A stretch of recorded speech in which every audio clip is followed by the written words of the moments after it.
which is we're seeing an increase. We need to be cautious but not panicky. We don't need to worry because we don't have any data to suggest that this variant JN1 is more severe or it's going to cause more pneumonia or more death. ऐसा कोई data नहीं है. So I think what we need to do is try to take the normal preventive measures that we are all now familiar with. Avoid being in a very closed environment with very poor ventilation, with lots of people without a mask. So do wear a mask if you are in that type of very close setting, because prolonged exposure to somebody who's infected definitely increases the risk of infection. Try to be in an open space rather than indoor space. So have gatherings in outdoor ventilated places, because today now we're entering into the season of gatherings. And if you have symptoms, please try to avoid going into parties and going into office. Stay at home, take rest, wear a mask. Make sure that you are not coughing and spitting into other people's faces. Wash your hands regularly. And of course, if you have some warning symptoms and signs like severe fatigue, prolonged fever, or you're feeling breathless, you feel you can't really breathe well, then you need to go into the hospital.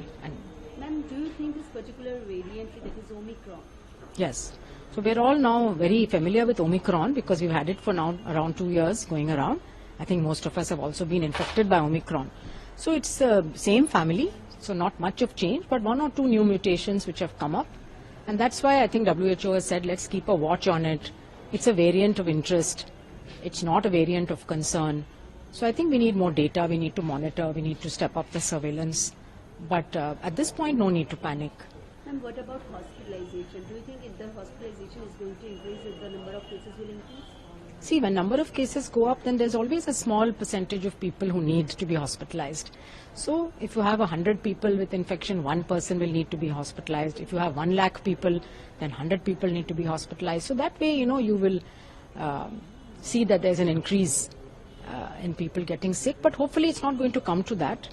I think if people put their own personal precautions into place, and we follow COVID appropriate behavior, because it's not only COVID, we have to realize that there are other respiratory infections circulating now in the winter, and therefore these precautions will help us against influenza, against common cold, against all infections, so we can stay healthy. And do you think, what about the masking basically? Masking is not mandatory? No, it's not mandatory. I think it should be voluntary in the sense that people should understand their own risk. Am I an older person? Do I have diabetes, hypertension, or do I have chronic lung disease? Then I must protect myself with a mask. Also, if I'm feeling sick, I'm feeling like I have a cough and cold, I should wear a mask to protect others. So I think those are all common sense things, but we should encourage each other.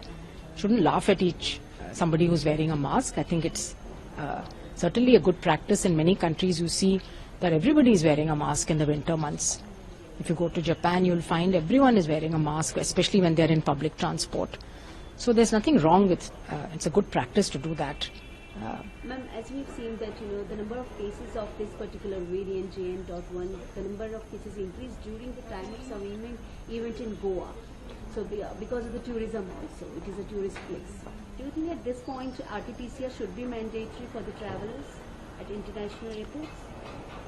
I don't think, you see, these are things that the government will put out the guidelines based on, the trend that they're watching. So I think right now we have not reached the point where these kind of things have to be put in place. Maybe we will in a couple of weeks, maybe we won't. We need to wait and see. It all depends on how things turn out. Obviously the government is keeping a close watch. Surveillance has been increased. All states are on high alert, and preparations have been made in case there is a need for oxygen beds. So it's better to be prepared always, and we have to adapt to the changing situation.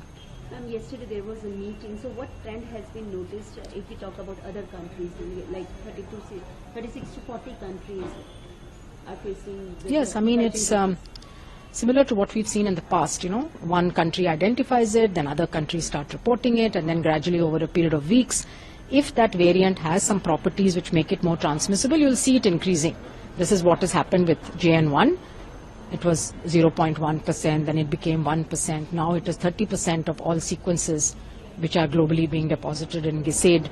From India also now the numbers of sequences will go up because genomic sequencing has been increased.